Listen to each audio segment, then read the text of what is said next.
नमस्कार दोस्तों, welcome to Kumars class. आज हम पढ़ने जा रहे हैं एनसीईआरटी ज्योग्राफी क्लास 7th का चैप्टर 2। हमने पर्यावरण के बारे में पढ़ा था। अब हम आज देखेंगे कि हमारी पृथ्वी के अंदर ऐसे कौन कौन सी चीज़ें, कौन कौन से लेयर्स मौजूद हैं। ठीक, पृथ्वी के अंदर तक हम झांकने की कोशिश करेंगे कि पृथ्वी के अंदर क्या क्या चीज़ें मौजूद हैं। तो चलिए शुरू करते हैं। अगर आपने अभी तक हमारा चैनल सब्सक्राइब नहीं किया है तो चैनल को सब्सक्राइब करिए, अपने दोस्तों के साथ शेयर कीजिए। ठीक, और 7 का सेकंड चैप्टर देखने से पहले आप एक बार पहला चैप्टर ज़रूर देख लीजिए, जिससे ही आपको आगे की चीज़ें समझ में आएँ। ठीक है, तो शुरू करते हैं। हमारी पृथ्वी के अंदर पृथ्वी हमारी कैसी है। हमने क्लास 6 में पढ़ा था कि हमारी पृथ्वी एक गतिशील ग्रह है, मतलब ये हमेशा चलती रहती है, गति करती रहती है, इसमें घूर्णन होता रहता है। ठीक, इसके अंदर और बाहर दोनों तरफ क्या होता है, परिवर्तन होता रहता है हमेशा। और ये परिवर्तन होता कैसे है, इसके आंतरिक भाग में ऐसा क्या है, पृथ्वी अंदर से ठोस है या फिर तरल है, कैसी है, पृथ्वी के अंदर कौन कौन सी चीज़ें मौजूद हैं, ये हम देखने की कोशिश करते हैं। कुछ फैक्ट दिया हुआ है, जैसे कि विश्व की जो सबसे गहरी खान है वो कौन सी है, वो दक्षिण अफ्रीका में स्थित है। सबसे गहरी खान कहाँ पर स्थित है विश्व की, दक्षिण अफ्रीका। खान मतलब क्या, जो हम पृथ्वी के अंदर खोद कर उसके नीचे झांकने की या देखने की कोशिश करते हैं, तो जो खुदाई होती है वही, उसी को क्या कहा जाता है, खान। ठीक, हमारी पृथ्वी कैसी है, एक गतिशील ग्रह है, ये हमने देखा। अब हम देखते हैं कि पृथ्वी के अंदर क्या है, पृथ्वी का आंतरिक भाग। पृथ्वी कैसी है कि एक प्याज की तरह है, मतलब प्याज की तरह का मतलब लेयर्स के अंदर लेयर्स, लेयर्स के अंदर लेयर्स, एक परत के अंदर परत, दूसरा परत, उसके अंदर तीसरा परत। इस तरीके से पृथ्वी के अंदर भी बहुत सारी परत है। और जो सबसे ऊपरी परत है, हम इसको क्या कहते हैं, परपटी, जो कि हमने पिछले चैप्टर में पढ़ा था या क्लास 6 में हमने पढ़ा था। परपटी हमारी कैसी है, बहुत ही ठोस ठोस परपटी है, मजबूत है, जिस पे ही हम खेती वगैरह करते हैं। ये सब किस पे होती है, ये हमारी पृथ्वी की सबसे ऊपरी परत पर, परपटी पर। ठीक है, इसी को क्या कहा जाता है, हमारा स्थल मंडल। ठीक, और पृथ्वी का जो सबसे अंदर का हिस्सा है उसको क्या कहा जाता है, आंतरिक क्रोड। ठीक है, जो सबसे कोने में, जो सबसे सेंटर होगा पृथ्वी का, उसको क्या कहा जाएगा, आंतरिक क्रोड। इसके अंदर एक और परत होती है जिसको कहा जाता है मेंटल। ये परपटी और आंतरिक क्रोड के बीच में ये परत पाई जाती है, जिसको क्या कहा जाता है, मेंटल। यहाँ पर एक फैक्चुअल इन्फॉर्मेशन हम आपको दे देते हैं कि पृथ्वी का जो सबसे अंदर का जो ये पॉइंट है यहाँ पे, ठीक है, यहाँ पे ये पॉइंट जो है, ये पृथ्वी का व्यास कितना होगा, ये 6371 किलोमीटर। मतलब अगर हम पृथ्वी के ऊपर से नीचे तक जाएं तो जो पृथ्वी का जो केंद्र होगा वो 6371 किलोमीटर अंदर की ओर जाने पर हमें पृथ्वी का केंद्र मिलेगा। ठीक है, क्रोड और मेंटल के बीच में भी कई सारी परतें पाई जाती हैं, जिसको क्या कहा जाता है, बाह्य क्रोड। और क्रोड और इसके बीच में, परपटी के बीच में क्या पाया जाता है, क्रोड मेंटल सीमा। ठीक है, इसी तरीके से कई सारी परतें पृथ्वी के अंदर पाई जाती हैं। जो सबसे ऊपरी परत को क्या कहते हैं, परपटी, ये हमने देखा। लगभग 35 किलोमीटर एवं समुद्री सतह में केवल 5 किलोमीटर तक है। जो ये परपटी है हमारी ऊपर की, ये कितनी है, ये 35 किलोमीटर ऊपर की है। और अगर हम समुद्री सतह से इसको नापेंगे तो ये केवल 5 किलोमीटर ही है। और महाद्वीपीय संहति मुख्य रूप से ये किसकी बनी होती है, सिलिका और एल्युमिनियम की। इसीलिए कभी कभी इसको सी आल भी कहा जाता है। अगर इंग्लिश में देखेंगे तो इसको क्या कहा जाता है, सी आल कहा जाता है, सिलिका और एल्युमिनियम। इंग्लिश के दो शब्द लेंगे, सिलिका से सी और एल्युमिनियम से AL, तो इससे क्या बन जाएगा, सियाल बन जाएगा। ठीक, इसके अलावा क्या है कि ये, अब जब हम यहाँ से देखेंगे तो ये महासागर हैं, ये इसका तल, समुद्र तल हो गया। ठीक है, यहाँ से हम देखें महासागरीय परपटी हमारी हो गई, और ये महाद्वीपीय परपटी जो हमारे महाद्वीपों पर पाई जाती है। यहाँ से देखेंगे तो ये 35 किलोमीटर है, और यहाँ से देखेंगे तो ये सिर्फ 5 किलोमीटर ही पाई जाती है। ठीक है, जो हमारी परपटी है ये खनिजों से बनी हुई है, इसी को हम कहते हैं सियाल, सिलिका और एल्युमिनियम। ठीक, महासागरों की परपटी मुख्यतः सिलिका और मैग्नीशियम की बनी है, इसलिए इसे क्या कहा जाता है, सीमें, सिलिका तथा मैग्नीशियम से सियाल और सीमा। अगर इंग्लिश में पढ़ेंगे तो इसको सीमा, सिलिका और मैग्नीशियम। परपटी के जो ठीक नीचे की परत, जैसे हमने देखा था यहाँ पे परपटी के अभी ठीक नीचे की परत, इसको क्या कहा जाता है? मेंटल। ठीक, जो कि लगभग 2900 किलोमीटर की गहराई तक फैला हुआ है। पृथ्वी की परपटी से 2900 किलोमीटर की गहराई तक की परत को क्या कहा जाता है? मेंटल कहा जाता है। और इसकी जो सबसे आंतरिक क्रोड, जो आंतरिक परत है, उसको क्या कहा जाता है? क्रोड। ठीक, अब हम जैसे जैसे आगे बढ़ेंगे तो जिसकी क्रोड, जिसकी त्रिज्या कितनी होती है? लगभग 3500 किलोमीटर है। यह मुख्यतः निकेल और लोहे की बनी होती है और इसलिए इसे क्या कहा जाता है? निफे। तो अभी तक हमने पृथ्वी की 3 लेयर्स देखी, जो सबसे ऊपरी परपटी, फिर उसके बाद मेंटल, फिर क्रोड, जिसी को क्या कहा जाता है? सियाल, सीमा और निफे।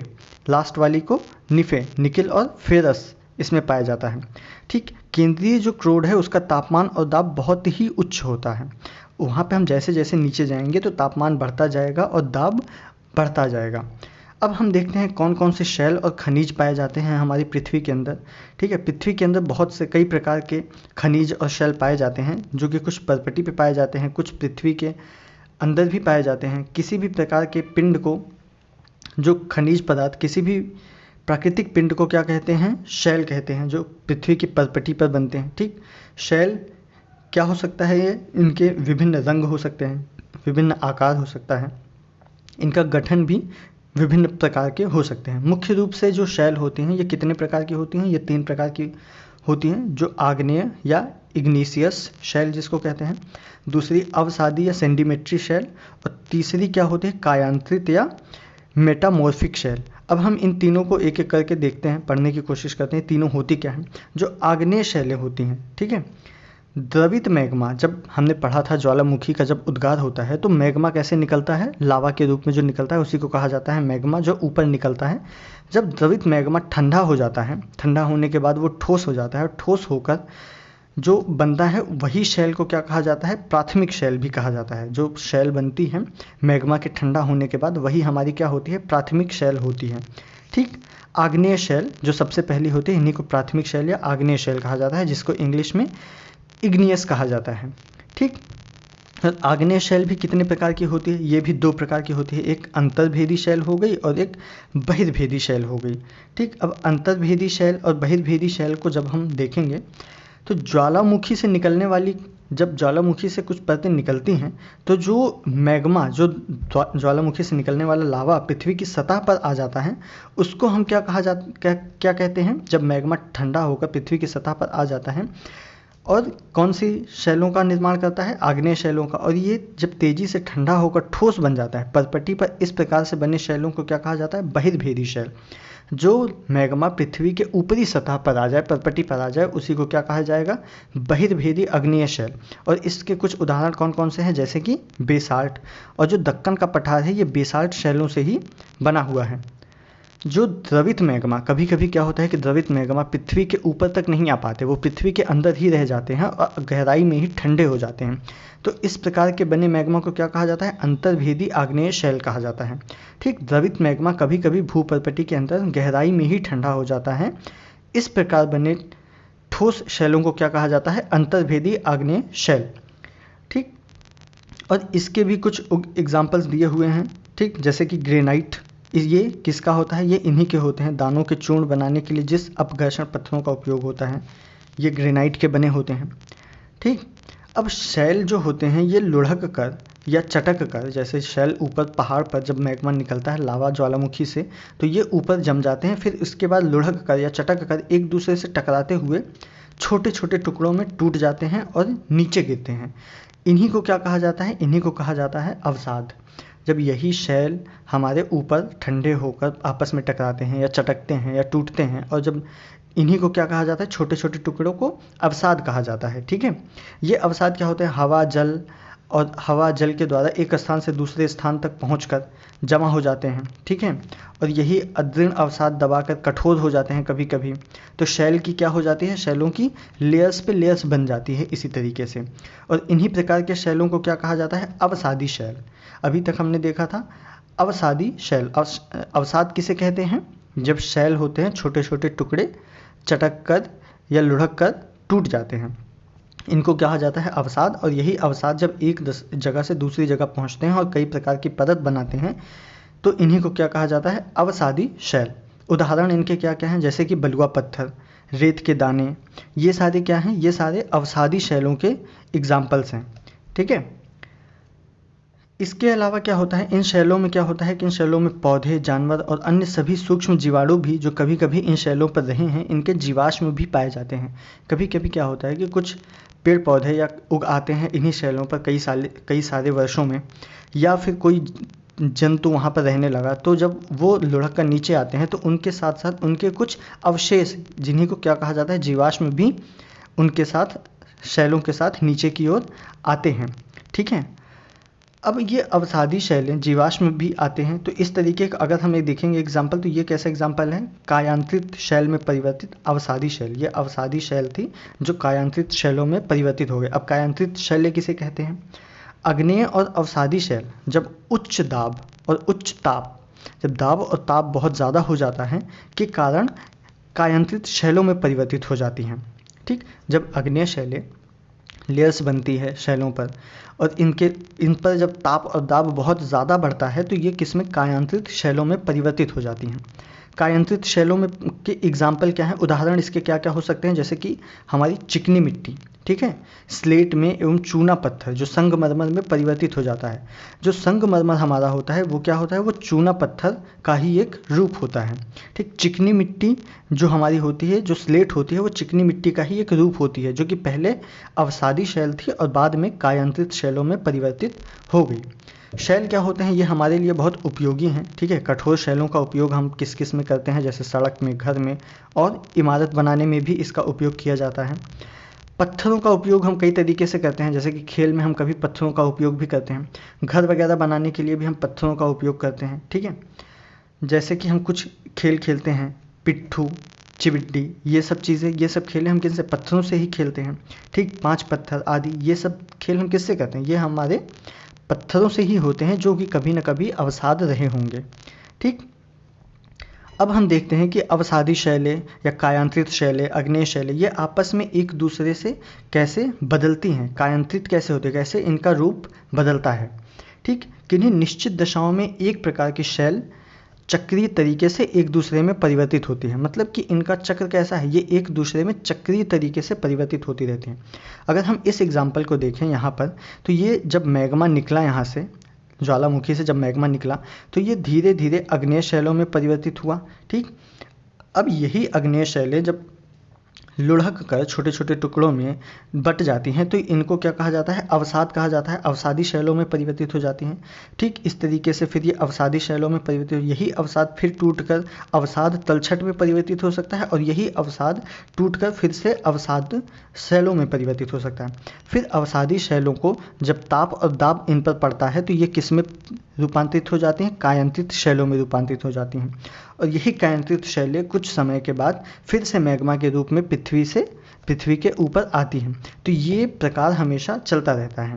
ठीक है, यही जो लिखा हुआ है इसमें कि द्रवित मैग्मा ठंडा होकर ठोस आग्नेय शैल बन जाता है, और ये आग्नेय शैल क्या होते हैं, छोटे छोटे टुकड़ों में टूटकर एक स्थान से दूसरे स्थान पर स्थानांतरित होकर अवसादी शैल का निर्माण करते हैं।